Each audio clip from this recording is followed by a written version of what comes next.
All right, so this is the first of the wide box instructions. So this is what it would look like. It's got some finger joints here, some pin joints here, a pin joint for a hinge right there. What you would do first, you have access to this, by the way. What you would do first is start a new part. And this box is 2 by 3 by 2. So this part here is going to be 2 by 2, 2-inch by 2-inch. Since I designed this box myself, I made sure to use pretty standard measurements. All right, I am going to do the pin joints first. And if we go over to here, we can see that they're 1/4 of an inch wide by 1/8 of an inch tall. They're in 1/8 of an inch by 1/8 of an inch from the sides.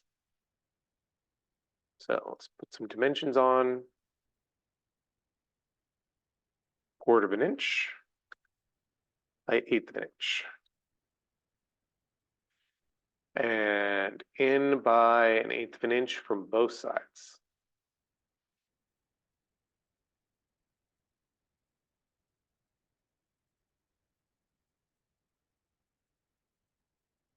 There we go. And then I have another one on the other side. And use that dotted line to help size it.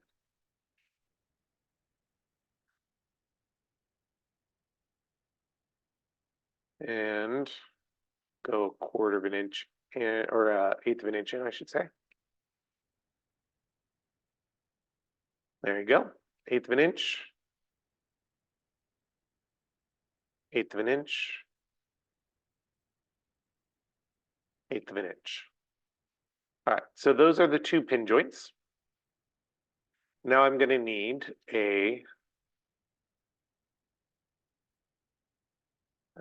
actually, I'm going to use a center point rectangle. Just to make another part of it easier. I'm going to need a box that's 1/8 of an inch by 1/8 of an inch. I'm making the hinge the top of the box. And I want this to be lined up with the top. So I'm going to do between the top and the edge, 1/8 of an inch. It's like I did the triangle way back at the beginning of the course. And it's going to go in by 1/4 of an inch. Now, if you go look at the instructions, it says that it's in by 0.313 to the center of that box. But if we do it from the center there, we'll see that it's 0.313. It's 1/4 of an inch to the side. I'm then going to draw a circle around it, and I'm going to draw another circle at 0.4. I'm going to trim just like I did in the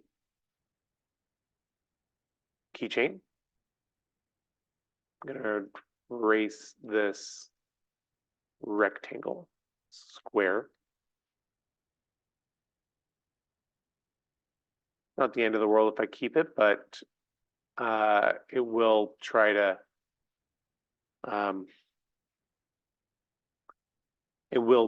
cut it, and it'll just make it take a little longer while it's cutting.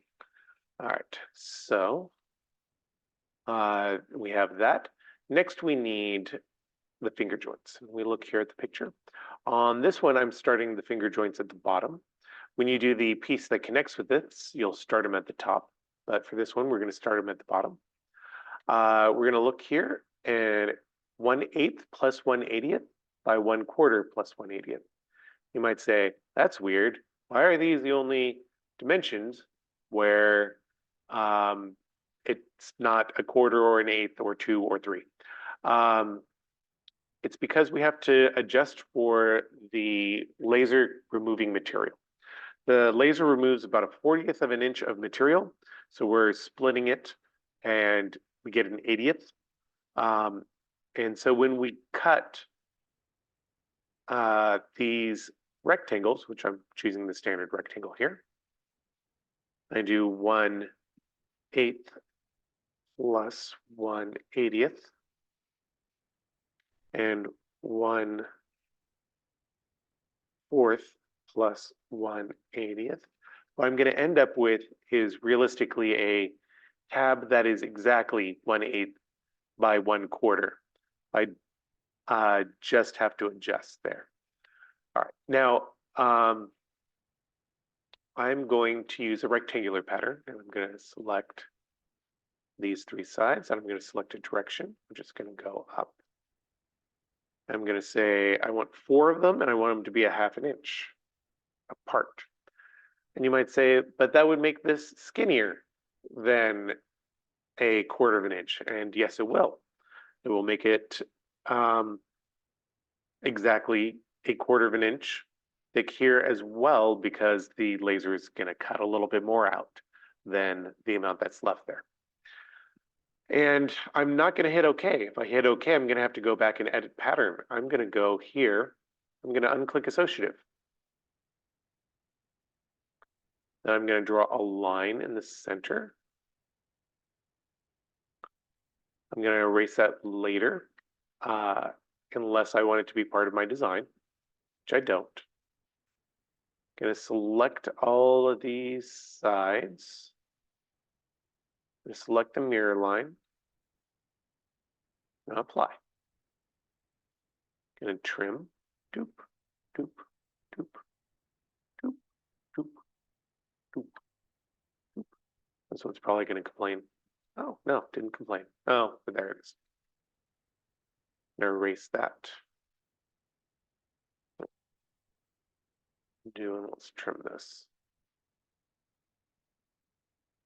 And there it is, actually. Let's see. There's a little bit hanging out here. Let's go trim that off. Oh. Okay, let's delete that. There we go. And let's delete that.